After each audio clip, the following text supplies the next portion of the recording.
The presidential candidate of the All Progressive Congress, Bola Tinubu, has hit at former President Olusegun Obasanjo over his endorsement of Peter Obi. At a campaign rally in Edo State capital, Benin City, Tinubu likened Obasanjo's endorsement to the blind leading the blind. He told the crowd that he has all it takes to revive Nigeria's ailing economy and promised to make Edo State an economic hub. Others at the rally include the national chairman, Adams Oshiomhole, and former national chairman, I should say, Adams Oshiomhole, and former Akwa Ibom State Governor, Godswill Akpabio. They don't know how to think and perform. I know it. I did it in Lagos. And I will do it for Nigeria. Rich boys, under the bridge, they became workers. They became artisans. They are performing. Turn the place to a landscape. Somebody don't build shed markets in Delta. In the walkabout, celebrating say it don't achieve. I don't commission marketplace. As you want to set up a machinery to deal with security challenges in Lagos, it will secure Nigeria. Farmers will return to war. There will be law and order. Even those stealing our crude oil, as you want to, we deal with them. You steal crude oil, you go to jail. And if you are a naval chief and you are posted to protect our pipelines and you connive with the thieves, you will be deprived of your uniform. Your uniform is a mark of honor. Nigeria does not owe anybody a job. We owe Nigeria the jobs we have to do to get the country to grow. That is what, as when you said, he will do. Other candidates are just realizing the importance of youth in election. And everybody, all of a sudden, they are promising to give youth cabinets, they are promising to make this. But we don't want to listen. Why? Talk is cheap. There is only one candidate in the ballot who, in the past record, has given youth opportunity. He's the only candidate who you can mention people, governors, even vice presidents, people who he has supported and lifted up to become somebody. The group of governors supports the leadership of the People's Democratic Party says it will announce its preferred presidential candidate soon. The G5 governors met in Ibadan, the Oyo State capital, to support re-election a governorship bid of one of its members, Seyi Makinde. However, the 5 aggrieved governors were yesterday greeted with a surprise in Ibadan during the official launch of Seyi Makinde's second-term bid, as shouts of the party's presidential candidate, Alhaji Atiku Abubakar, rent the air to the embarrassment of the governors, including Makinde. The governors had fallen out with their party's leadership over the outcome of the presidential primary that produced Atiku. Thus, his name was obviously the last thing they wanted to hear among their supporters at Thursday's rally. Arise correspondent Olutayo Famous Cole has the reports.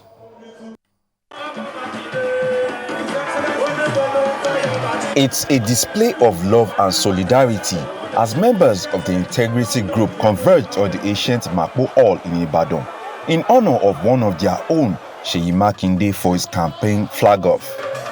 Governor of Enugu State, Ifeanyi Ugwuanyi, and his Abia State counterpart, Okezie Ikpeazu, say Makinde represents a vision for a better Nigeria and deserves a second term in office.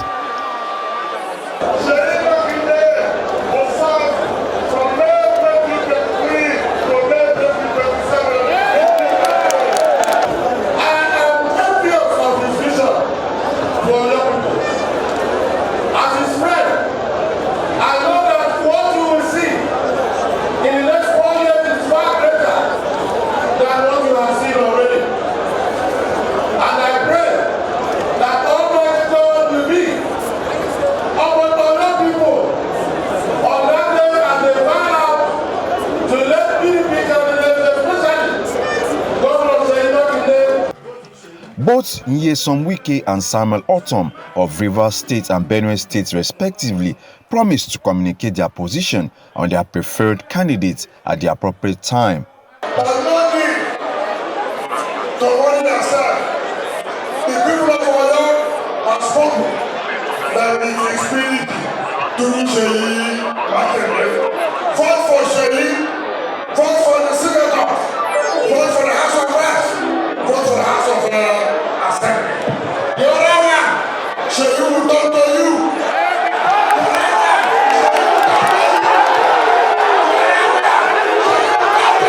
We are committed to giving this in a better state, and at the appropriate time, we are going to let you know where and what to do.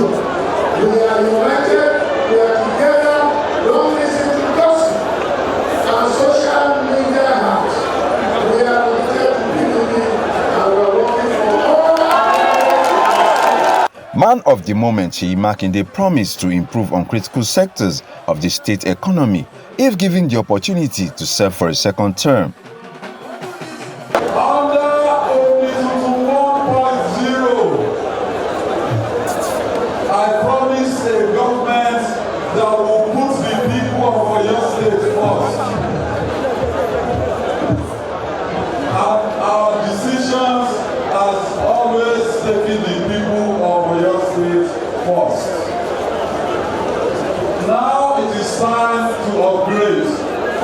It is time for Omitutu 2.0. The G5 governors say they remain committed members of their party, the PDP, calling on Nigerians to support her in future elections. The G5 governors are insisting that the party's national chairman, Yocha Ayu, must step down, but Ayu has refused, and this has resulted in a stalemate. Olutayo Famous Cole, Arise News, Ibadan. Right, a lot to talk about this morning. Ayo?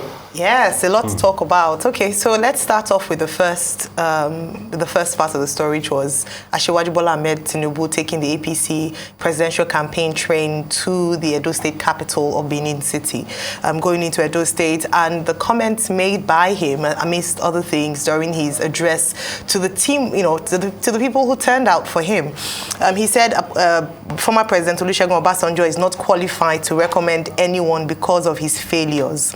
So again, I'd just like to talk about because sometimes when these candidates speak, I wonder if they forget that the current administration is under the APC. So President Muhammadu Buhari belongs to the party, and they are chieftains of the party. It begs to believe as to, do political parties in Nigeria have ideologies? What is the ideology? What do they stand for? Do candidates under their umbrella, do they run as individuals, or do they run based on the mandate of the party? Is it based on what the party has promised to do for the Nigerian people? Because to be fair, I mean, just to show or demonstrate the importance of a political party is that when you go to the ballots, oftentimes it's just the party logo that you put your thumbprint beside. So as much as we're voting for the individual, we're also voting for his party in many cases. And so let's look at the former President Olusegun Obasanjo's failures, in quotes, as he said, to the current administration's performance in government. Again, my yardstick could be based on economic prosperity, on how he's been able to handle the economy. Because when it's convenient, if I put it that way, Asiwaju Bola Ahmed Tinubu aligns with this government and says he will continue the good work that they've started. And on some occasions, he will stand alone. So in 2007, when President Olusegun Obasanjo left office, the exchange rate was $197. Today, it's about $448. 197 naira to the dollar, while it's 448 naira today to the dollar. Public debt then was 20.73 billion, whilst today it's over $100 billion. So do the maths. Unemployment rate at the time was 3.4%, whilst with this current government, we've had the last figures 2 years ago, and it stands at it's a double-digit figure. We have it on record that this government, this administration, has the worst GDP rate since 1999, and also external reserves. When President Olusegun Obasanjo was living in 2007, he left a kitty of $43.1 billion. Today, we have under $40 billion under President Muhammadu Buhari.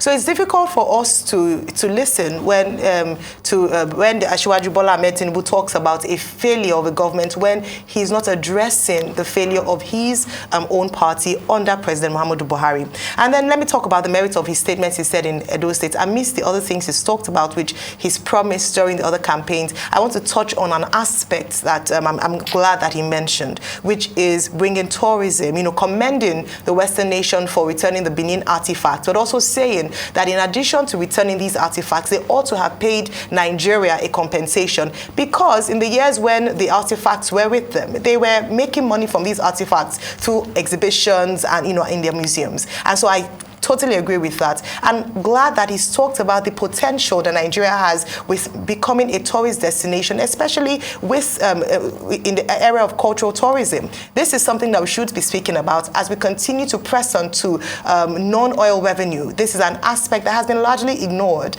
Despite the tourism policy, national tourism policy, a lot hasn't been done. So beyond Benin and Edo State, other states in Nigeria, festivals, we are culturally rich in this nation, and so I hope that the next government will pay close attention to that. I'll move on because of our time, but on Seyi Makinde, it's very clear. Governor Seyi Makinde's rally he's launching his rally in Oyo State and the G5 governors' presence there. It is clear that people are aware, people are watching, and despite the fact that they're coming out and saying that the internal wranglings, they've not been able to sort it out, it just might cost him this governorship election, but the next few days and weeks will tell as to how far it would affect his campaign.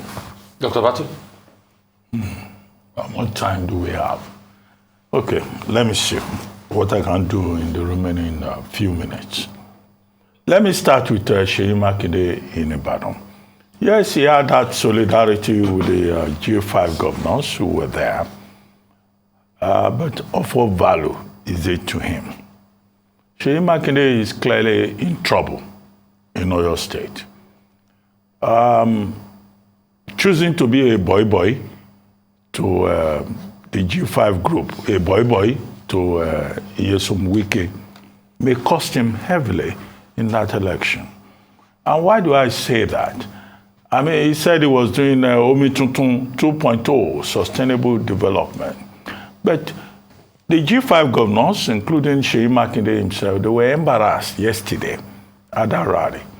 Because when Nyesom Wike took the microphone and was saying that people should vote for other levels and then for the presidential candidate, Seyi Makinde will tell you what to do.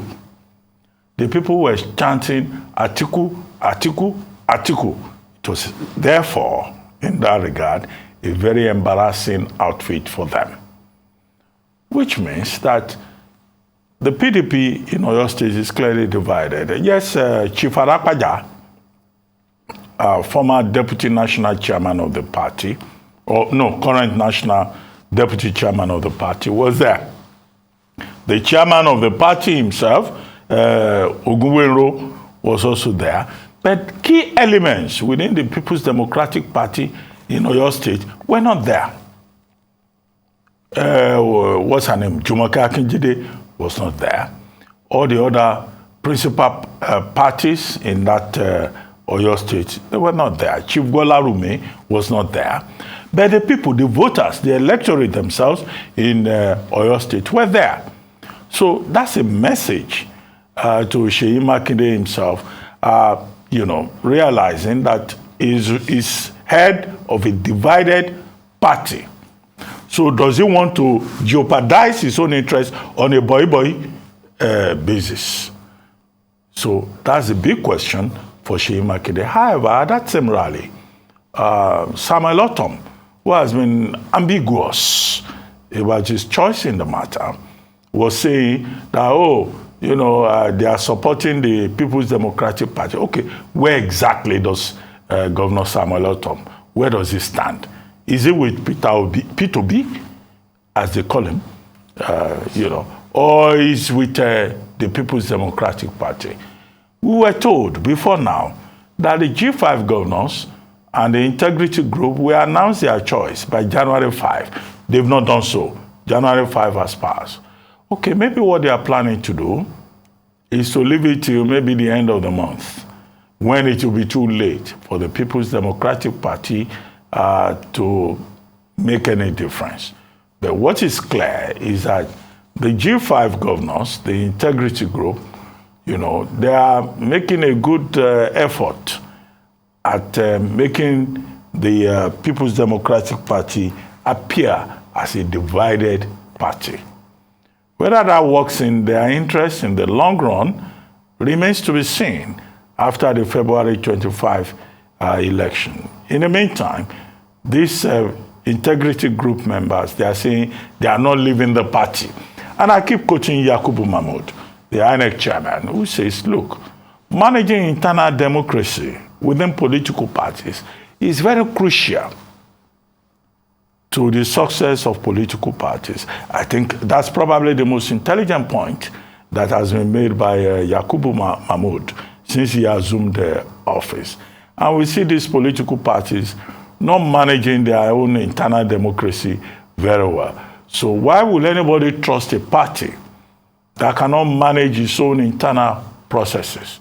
This is a big dilemma that Wike and Co, with their entertainment, their histrionics, their, some people call it their masquerade projections, have put before the Nigerian electorate. Now, as for Asiwaju Bola Ahmed Tinubu campaigning in Benin, okay, we've seen a lot of activity from the APC presidential candidate in recent times. But I think what is more important, in my view, is the fact that the APC, for the first time, they are beginning to listen to us on this program. When Festus Keyamo was here, the question was posed to him that why is President Muhammadu Buhari not campaigning for the APC presidential candidate? He tried to dance around it. He said President Buhari was in Jos and all of that. But I've seen a press release this morning saying that with effect from January 9, President Buhari will begin to lead the campaign and that he will be in places around the country. I don't know whether I have it here. Adamawa State on the 9th of January, Yobe on the 10th, Sokoto on the 16th, Kwara on the 17th. Okay, my point when I pose that question to Festus Keyamo is that you can't say you are chairman of a presidential campaign council, leader of a party, and you don't campaign for your candidate. Yeah. Okay, so what we hear now is that President Buhari is going to come out and campaign, and it will be interesting to see him and to hear what he has to say. The other issue is Asiwaju Bola Ahmed Tinubu saying he will rescue Yahoo boys and he will turn them into experts in the manufacturing sector and creation of chips. How does he intend to do that? I mean, I don't understand. Yahoo boys are criminals. So what I would like to hear from a presidential candidate is that he would end the Yahoo phenomenon and provide jobs and provide, education for these boys who think that they can game the system and cheat everybody. And then, of course, Frank Shaibu, I've seen him saying Asiwaju Tinubu came up with another blue statement in Benin. Okay, I don't know. I leave that to Ujineka Okpe, because that will be trending news. And then he says that President Obasanjo is a blind man, leading the blind, which is endorsement of P2B. Okay, if Obasanjo is a blind man, why go to him in Abeokuta to seek his support, to seek his endorsement? So, I mean, the drama continues. We see a lot of contradictions. We see a lot of histrionics from the political candidates. I think it's all in the nature of the times and the fact, as I have said previously on this program, that we live in very interesting times. But after March, when the election has been won and lost, I hope everybody will drink cold water and just calm down so that this country can move forward. I come here this morning as a very sad man because it's as if we have presidential candidates that don't even understand the severity of the problems. The Debt Management Office yesterday said whoever will emerge out of the 18 candidates will have a debt burden of 77 trillion. All of them were the campaign trail. Nobody talked about how they will address the debt burden. It is this kind of thing that saddens me about Nigeria. Then we're voting leaders that will take another 6 months to elect ministers that we all know, and will plunge the economy into chaos. I'm a four-tribe person, so I'm already looking beyond March and even May 29 because the problems will come. We're campaigning poetry and we govern in prose. We're having the poetry of campaign now, but when the prose of governance hits us, which leaders are ready? So please, I will advise all the presidential candidates and their campaign surrogates to please issue statements on how they are going to solve the burden of 77 trillion debts rather than abusing one another. So let me now go to the politics, which I hate talking about because we've heard it one too much. Politicians are hypocrites. If you don't favor them, they abuse you. They call you bias. Their surrogates will even try to teach us journalists our jobs on TV, like we've seen them in the last week do. Now, Bola Ahmed Tinubu is saying that Obasanjo is a blind man. This same blind man, he went into a closed-door meeting with Inota. He took Nuhu Ribadu, Baba Kande, and all the party stakeholders to go and meet Inota. That's the same blind man, isn't it? The same blind man, the Nation newspaper, wrote glowing things about the week after they visited Ota to see him. There's a tape running around. Sometimes we wish we can play these tapes, where President Muhammadu Buhari was celebrating the endorsement of blind man Olusegun Obasanjo in 2015 on CNN. Then, Obasanjo was a national treasure. We all remember how he tore his PDP, he said he was going to tear his PDP membership. And he supported and endorsed APC then. Then he was not a blind man. Now he's a blind man. Sometimes when politicians speak, I hope Nigerians can read between the lines and ask them the most important problems as regards the debts, rather than all the politicking.